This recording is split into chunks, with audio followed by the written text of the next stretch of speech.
Subscribe करें हमारे YouTube channel साधना gold को और पाएं वीडियो सबसे पहले। और हाँ, बेल आइकन दबाना ना भूलें। इंद्रियों को वश में करना तो इतना सरल है नहीं, तो कैसे किया जाए? कान कहते हैं कि कुछ ना कुछ सुनने को मिलना चाहिए।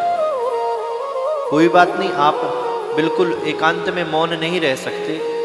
जिह्वा कहती है कि कुछ ना कुछ बोलना है, आंख कहती है सुंदर सुंदर देखना है, नासिका कहती है सुंदर सुंदर सुगंध आनी चाहिए, जिह्वा कहती है कि नाना प्रकार के पकवान, गोलगप्पे, टिक्की इत्यादि जो भी आपको पिज़्ज़ा बर्गर पसंद है उसके बिना हम नहीं रह सकते। कोई बात नहीं, हम आपको यहाँ से नहीं कहेंगे कि आप ये छोड़ दो वो छोड़ दो। कानों के लिए आपको निंदा अच्छी लगती है, चुगली अच्छी लगती है, लोगों की बुराइयां सुनना अच्छा लगता है। उसका परिणाम पता है क्या होता है? आप जिसकी निंदा सुनते हैं उसके सारे पाप अपने ऊपर ले लेते हैं। जितने भी पाप उसने किए हैं, जिसकी बुराई सामने वाला आपसे कर रहा है वो आपने ले लिया। कैसे? एक बार एक राजा थे, बहुत से संतों का रोज भंडारा कराते थे, मैंने पहले भी सुनाया आपको ये।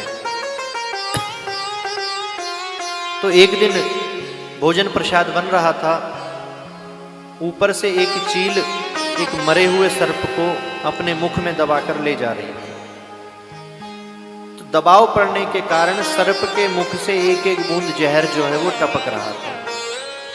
उस भोजन में कुछ बूंद जहर की टपक गई। किसी ने इस चीज को देखा नहीं। ब्राह्मणों ने प्रसाद को पाया, सबकी मृत्यु हो गई।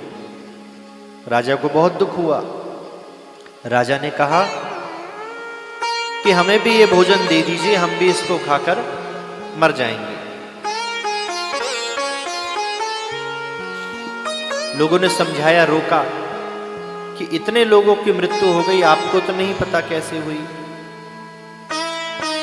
फिर इसका कैसे पता लगाया जाए? पता चल गया कि चील सर्प ले जा रही है। अब ऊपर ये चर्चा हुई कि इस इतने ब्राह्मणों की मृत्यु का जो पाप है वो किसको दिया जाए। भाई राजा को दे नहीं सकते, राजा को पता नहीं, सर्प को पाप लगेगा नहीं। अगर शेर जो है किसी को खा ले तो उसको पाप थोड़ी लगेगा, वो तो उसका आहार है। भगवान ने योनि ऐसी बनाई, सर्प का भी ये आहार है। तो कहा गया कि अभी इस बात को यहीं खत्म कर दो, समय आने पर निर्णय लेंगे कितने ब्राह्मणों की हत्या का पाप किसको दिया जाएगा।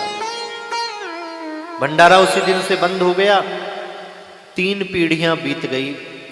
3 पीढ़ी के बाद उस राजा के पर पौत्र यानी पर पोते ने फिर भंडारा चालू कराया। बहुत से ब्राह्मण संत आने लगे, प्रसाद पाने लगे। एक बार ब्राह्मणों की टोली आ रही थी, एक व्यक्ति रास्ते में खड़ा था। बोले, कहाँ जा रहे हो? बोले, उस राजा के यहाँ जा रहे हैं। क्यों? निमंत्रण दिया है, रोज भंडारे की सेवा वो करते हैं। अरे तुम्हें पता नहीं, उस राजा के परदादा ने जहर देकर कितने संतों और ब्राह्मणों को मरवा दिया था, वहां मत जाओ। तुरंत चर्चा हुई, कितने ब्राह्मणों की जो हत्या का जो पाप था इस व्यक्ति को दे दो, जो व्यक्ति इस राजा के परदादा के बारे में ऐसा कह रहा है। जबकि वो राजा के परदादा को जानता भी नहीं, सिर्फ सुना कि जहर से मृत्यु हो गई थी। जहर कहाँ से आया, कैसे आया, नहीं पता।